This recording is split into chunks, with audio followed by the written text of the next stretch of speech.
എല്ലാവർക്കും നമസ്കാരം. നമസ്കാരം. രാമായണ കഥാമൃതത്തിലേക്ക് എല്ലാവർക്കും സ്വാഗതം. യുദ്ധം നടക്കുകയാണ് സീതയെ വീണ്ടെടുക്കാനുള്ള. ഈ യുദ്ധത്തിനിടയിൽ രാവണപുത്രനായ മേഘനാഥൻ രാഘവന്മാരെയും മറ്റു വാനരപ്പടകളെയും എല്ലാം വീഴ്ത്തുകയാണ്. ഇവരെ ജീവിപ്പിക്കാൻ അല്ലെങ്കിൽ ഇവർക്ക് ബോധം വീണ്ടെടുക്കാനായി തയ്യാറാവുന്നത് ഹനുമാനാണ്. നമുക്ക് എല്ലാവർക്കും അറിയാം, ഹനുമാനാണ് മൃതസഞ്ജീവനി തേടി യാത്രയാകുന്നത്. ഇന്ന് ടീച്ചർ നമുക്ക് പറഞ്ഞു തരുന്നത് ആ കഥയാണ്. പറയട്ടെ. മക്കളും തമ്പിമാരും മരുമക്കളും സേനാനായകന്മാരും മന്ത്രിമാരും എല്ലാം വധിക്കപ്പെട്ടു. രാവണൻ വല്ലാത്ത ദുഃഖത്തിലായി, നിരാശയിലായി. ആ സമയത്ത് രാവണന്റെ പ്രിയപുത്രൻ മേഘനാഥൻ, ഒരു സഹോദരനുള്ളത് മറുപക്ഷത്ത് പോവുകയും ചെയ്തു, വിഭീഷണൻ. അതെ, മേഘനാഥൻ അദ്ദേഹത്തിൻ്റെ അടുത്ത് വന്ന് അച്ഛനെ ആശ്വസിപ്പിച്ചുകൊണ്ട് ഞാൻ പോയി എല്ലാം ശരിയാക്കാം എന്ന് പറഞ്ഞിട്ട് അങ്ങയുടെ അനുഗ്രഹം മതി എന്ന് പറഞ്ഞ് കാൽക്കൽ വീണ് അനുഗ്രഹം വാങ്ങി. അച്ഛൻ്റെ അനുഗ്രഹം മാത്രം പോരാ, ഈശ്വരൻ്റെ അനുഗ്രഹവും കൂടെ വേണം.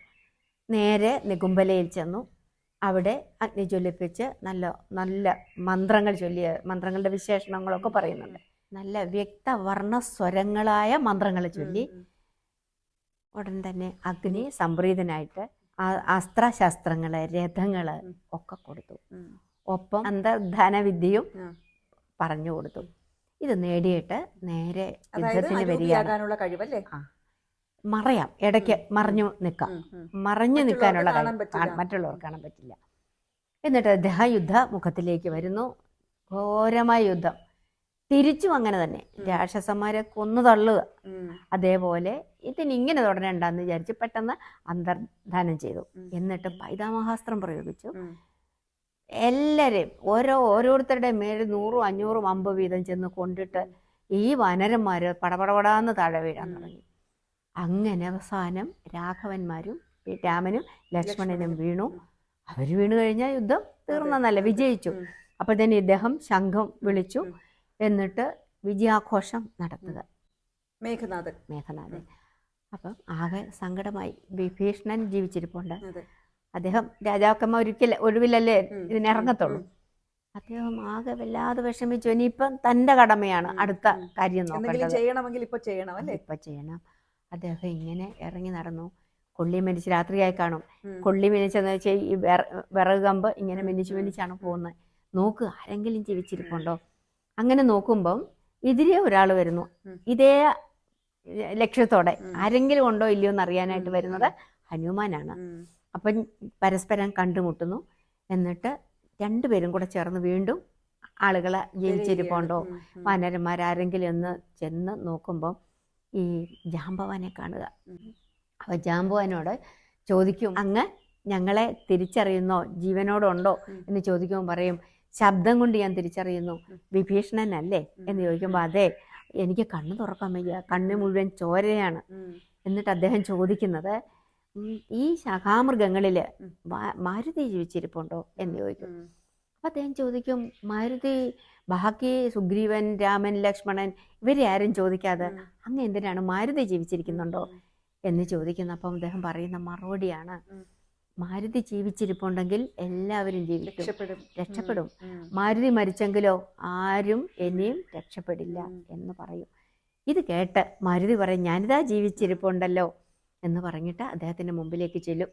അദ്ദേഹത്തിന് കണ്ണു തുറക്കാൻ വയ്യ അന്നേരം.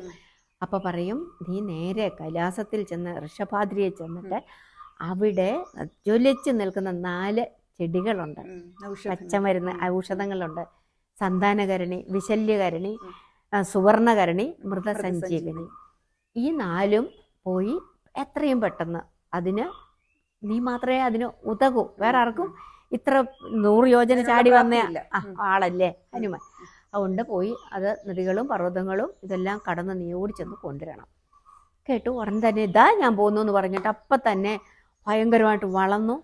വലിയ അമറമറും എപ്പോഴും ആ അലർച്ചയിലാണ് ഇദ്ദേഹത്തിന് ഊർജം കിട്ടുന്നത്. എന്നിട്ട് ഒറ്റ പറക്കുകയാണ്. അങ്ങനെ ചെന്നു. അവിടോട്ട് പോകുന്ന വഴിക്കാണ് ഒരു ആശ്രമം കാണുന്നു. വിചാരിച്ചു, ഞാൻ നേരത്തെ ഇതിവിടെ കണ്ടിട്ടില്ലല്ലോ, പലപ്പോഴും വന്നിട്ടുണ്ട്, ഇവിടെ വന്നിട്ടില്ല, ഇങ്ങനെ ഒരു ആശ്രമം വരാൻ എന്താണ് കാരണം? അത് ചെന്ന് നോക്കുന്നു. അവിടെ ഒരു മുനിയെ കണ്ടു. അവിടെ കുറച്ച് ശിഷ്യരുണ്ട്. എന്നിട്ട് അദ്ദേഹത്തിന് ദാഹമുണ്ട്. ചെന്ന് ചോദിക്കും, നമസ്കരിച്ചിട്ട് എനിക്ക് ഇത്തിരി പൈതാഹമുണ്ട്, ഇത്തിരി വെള്ളം തരുമോ എന്ന് ചോദിക്കുമ്പോൾ പറയും, നിനക്കിതാ കമണ്ഡലുസ്ഥിതമായ വെള്ളമുണ്ട്, അത് കുടിച്ചിട്ട് പോയാലും ആരാന്നൊക്കെ പറയും അങ്ങോട്ടും ഇങ്ങോട്ടും ഒക്കെ. അപ്പം കാലനേമിയ ഇങ്ങനെ പറയുന്നു. പറയാം, എനിക്ക് ഈ വെള്ളം പോരാ, കുറച്ചുകൂടെ നല്ല ദാഹമുണ്ട്, തോയാകരം കാണിച്ചു തരണം, വെള്ളം എവിടാ കൂടുതലുള്ളത്. ഉടനെ പറയും, ഇതാ ഇവരെ കൂട്ടി വിടുക. അദ്ദേഹം എന്നിട്ട് പറയും, നീ കണ്ണും മുഖവും കഴുകി വെള്ളവും കുടിച്ച് തിരിച്ചു വാ, നിനക്ക് ഇവിടെ വന്ന് നിനക്ക് ഞാൻ മൂലമന്ത്രം ഉപദേശിച്ചു തരാം എന്ന് പറയും. തന്നെയുമല്ല, ഇപ്പം എനിക്ക് ദിവ്യദൃഷ്ടി കൊണ്ട് കാര്യങ്ങൾ കാണാൻ പറ്റും. നീ അവിടെ നിന്ന കാര്യത്തിന് വന്നതല്ലേ. രാഘവന്മാരും മറ്റുള്ളവരും ജീവിച്ചു, അവരുടെ ഇനി അവരുടെ ആയുസ്സിൽ നിനക്ക് ആശങ്ക വേണ്ട. നീ തിരിച്ചു വന്ന് നിനക്ക് മൂലമന്ത്രം ഞാൻ പറഞ്ഞു തരാം, ഈ മരുന്നെടുക്കാനുള്ള എന്ന് പറയും.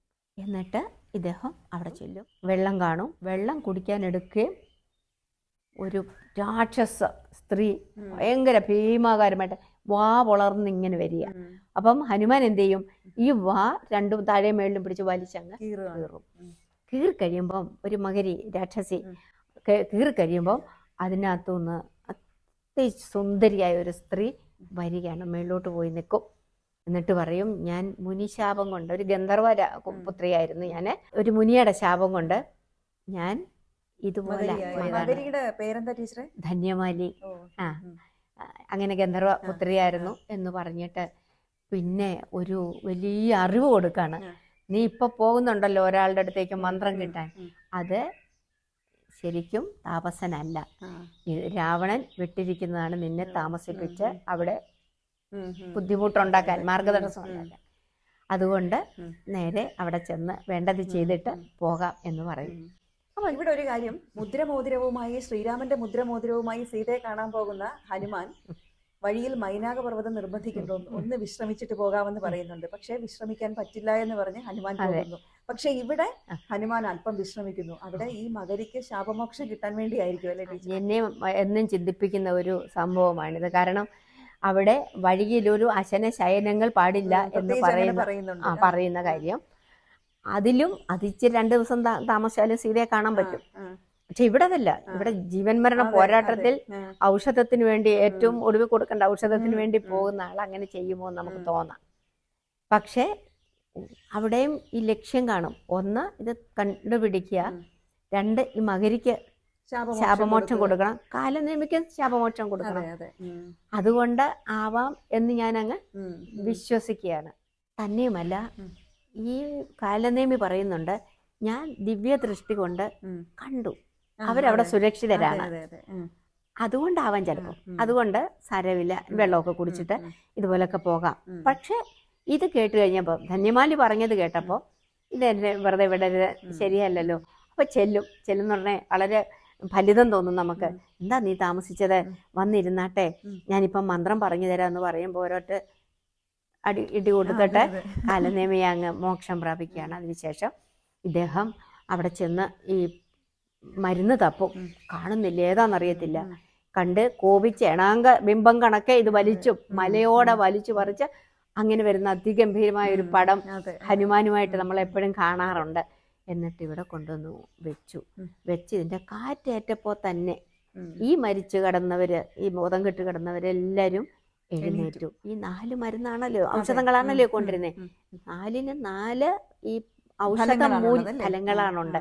അതുകൊണ്ട് ഒടിഞ്ഞു കിടക്കുന്നവരെയും, ജീവൻ പോയവരെയും, അല്ലാത്തവരെയും, ഈ ശോഭ കെട്ടവരെയും, ശ്വാസയില്ല ഒക്കെ രക്ഷിക്കാൻ, മുറിവ് മാറ്റാനും ഇതെല്ലാം കൂടെ ആയതുകൊണ്ട് പെട്ടെന്ന് എല്ലാവരും സുഖം പ്രാപിച്ചു, ഒരു പാട് പോലും ഇല്ലാതെ വന്നു. അപ്പൊ സ്വാഭാവികമായിട്ടും നമുക്ക് തോന്നാമല്ലോ, രാക്ഷസന്മാരും ജീവിച്ചില്ലേ എന്ന്.